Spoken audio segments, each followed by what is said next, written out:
Bismillahirrahmanirrahim. Ketemu lagi dengan channel Guru Daryo. Kali ini kita akan membahas seputar ujian sekolah atau dikenal dengan kisi-kisi ujian sekolah, khususnya mata pelajaran IPS tahun 2023. Di part 1 atau bagian 1 ini ada pembahasan seputar geografi. Yang pertama adalah pengaruh dari letak astronomis suatu wilayah. Kemudian ada batas wilayah Indonesia, batas-batas wilayah Indonesia baik utara, selatan, timur maupun barat. Kemudian ada benua berikut letak dan luasnya serta julukan dari benua tersebut. Berikutnya ada karakteristik dan jumlah penduduk di benua. Kemudian kemampuan menunjukkan suatu wilayah atau kota di beberapa benua. Kemudian ada negara-negara di beberapa benua.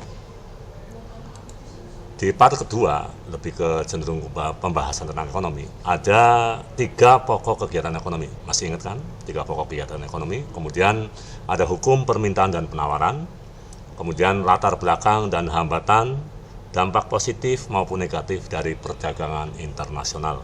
Selanjutnya ada ekspor impor dan organisasi perdagangan bebas serta pengaruhnya. Yang berikutnya adalah cara menghitung untung atau rugi hasil dari penjualan, terutama hasil praktek kelas 9 kemarin. Di part ketiga lebih ke sosiologinya. Yang pertama ada interaksi sosial, faktor dan prosesnya, kemudian ada perubahan sosial dan pengaruhnya. Selanjutnya adalah globalisasi dan bagaimana pengaruhnya dari globalisasi tersebut. Berikutnya ada bentuk-bentuk dari perubahan sosial. Selanjutnya ada faktor pendorong dan penghambat dari perubahan sosial itu sendiri. Di part keempat, bagian terakhir, ada perbedaan zaman sejarah dan prasejarah. Jadi part 4 ini lebih cenderung kepada sejarah.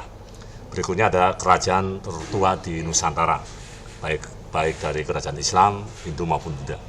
Kemudian ada kerajaan di Cirebon, apa saja nih? Kalau di Cirebon biasanya sebutannya kesultanan. Kemudian ada peristiwa Rengas Dengklok, ini peristiwa sebelum terjadinya proklamasi. Selanjutnya ada jenis perlawanan di masa mempertahankan kemerdekaan. Ini jenisnya apa saja nih? Setidaknya ada 2. Berikutnya ada dekret presiden dan masa Orde Baru. Dan yang terakhir adalah bentuk negara Indonesia, terutama ketika baru penyerahan kedaulatan dari Belanda. Itu adalah kisi-kisi IPS atau seputar ujian sekolah mata pelajaran IPS tahun 2023. Mudah-mudahan manfaat. Terima kasih. Dan Assalamualaikum warahmatullahi wabarakatuh.